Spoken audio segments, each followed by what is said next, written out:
You're watching the Players Network.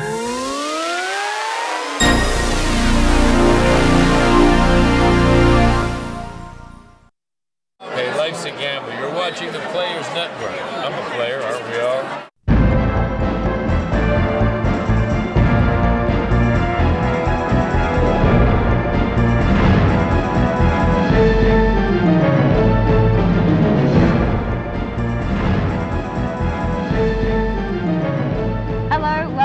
Thank you for joining Fielding and I. How are you doing today? Hey, you want to see some hot stuff? I love I got some hot stuff for you today. No, watch this. Set the whole damn place on fire. Watch this.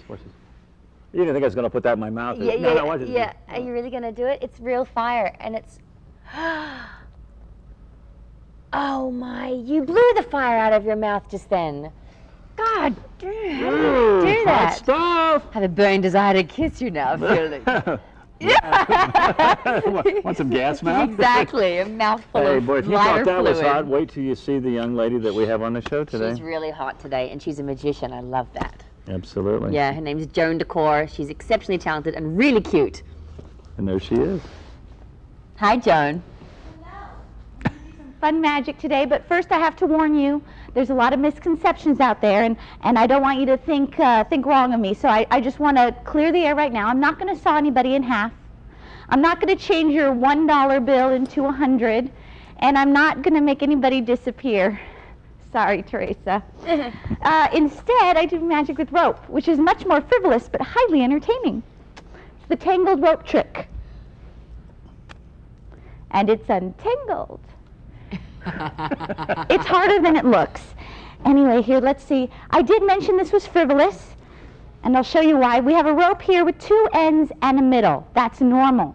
But if it was frivolous, wouldn't it have like something like 3 ends?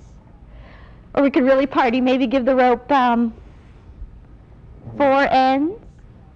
But that's a bit unsymmetrical. So we're going to take 2 of these ends and move them all the way down here just like so. So we've got 2 ends here, we've got 2 ends here, and we got 2 ropes right here.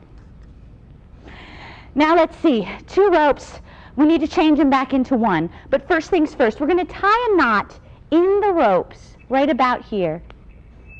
Hello. And then we're going to take these 2 ends, tie them in a knot over here, creating our second loop. Hello. So we've got 1 loop here and 1 loop here, or so logic would dictate. But with a little bit of a tug, a twist, and a pull, logic flies out the window and 2 becomes 1 long loop. Now it seems I need to explain a couple things.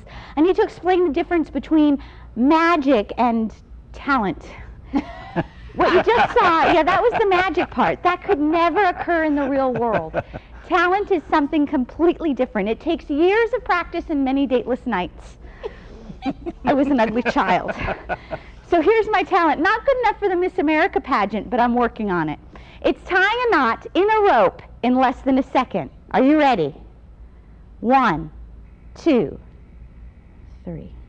Wow. Ooh, that's fantastic. Now, also, I know what you're thinking. See, I'm also psycho. No, psychic, sorry.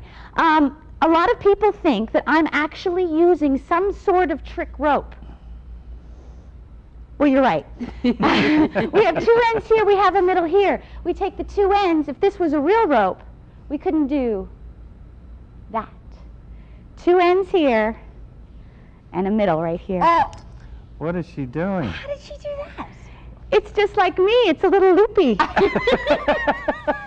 Not much you can do with an endless loop. So we're going to take the ends right about here. We're going to tie them on to the loop. Now, if you watch really carefully, you might actually see the ends fuse meld right back on. Here we go. That's magic. Now, what's a good rope trick without a grand finale, huh? Not a good rope trick, that's for sure. So for my grand finale, I'm going to take this rope. I'm going to cut it into 2 ropes, and I'm going to put them back together again.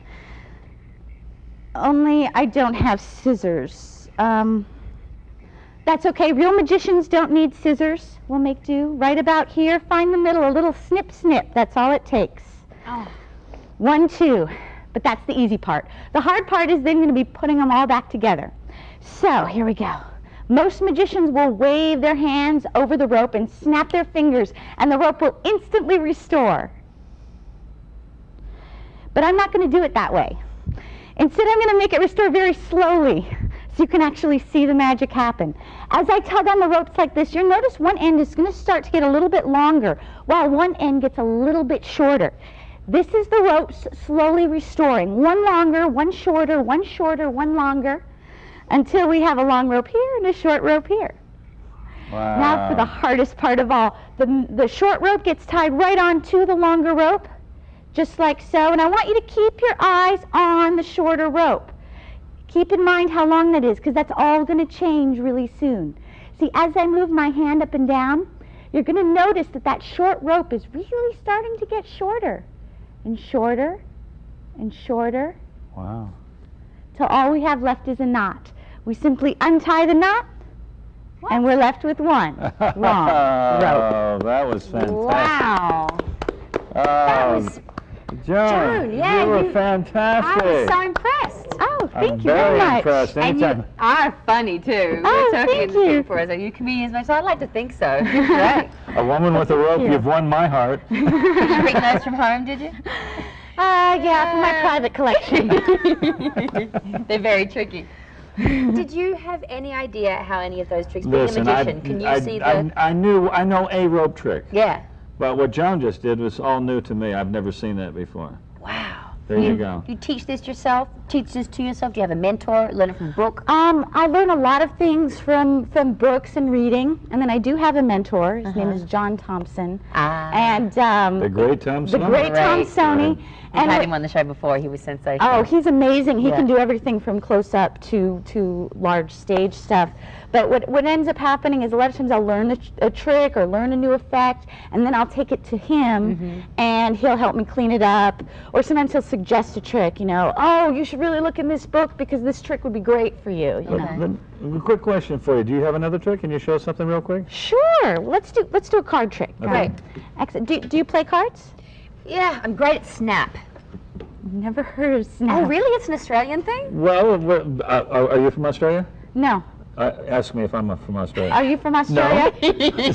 So tell us about the snap thing.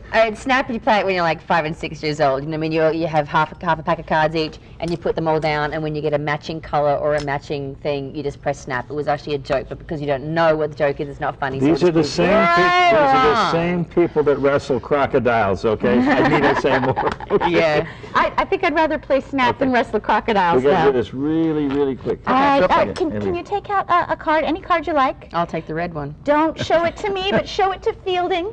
Show it to the cameras, and I will read your mind. Got it? Yeah. Excellent. You'll read my mind. I'm drawing a blank. Exactly. It's usually blank. Right. I hope so, because they're all blank. In fact, this trick is so old, they developed it before they actually printed playing cards. But we're going to make your card different. Okay. Because I wouldn't go this far unless I could do something kind of cool with it. Take this pen, write your name nice and big across the face of the card. T. Oh, Pin number is optional. Exactly. You never Mine's know 6 until you digits. ask, right? Okay, give All it right, to you. first the pen. First the pen. So no one loses an eye. And then the cards. All right, Teresa. Now, how many cards did you sign? Just one. Just one. Excellent. So since you only signed one card, if we were to put that card in the center of the deck, there'd be no way it could be right back on the top, correct? Absolutely none. I'm confused. Let's try this again. Teresa's card in the center of the deck, so there's no way that it... You are good. I have no idea. I cannot see what you're doing. I can't even see it either, and I'm the one doing it, apparently. You're sensational. Would you ever reveal to someone like me how that might be done so I could win friends and influence people? No. Oh! Joan, you're fantastic, and we want to thank Thank you very you. much for being with us today. We've run out of You were time. just absolutely... But I'm going to convince you. you some more. Thanks, Fielding. We'll see you again next time. Magically yours from us.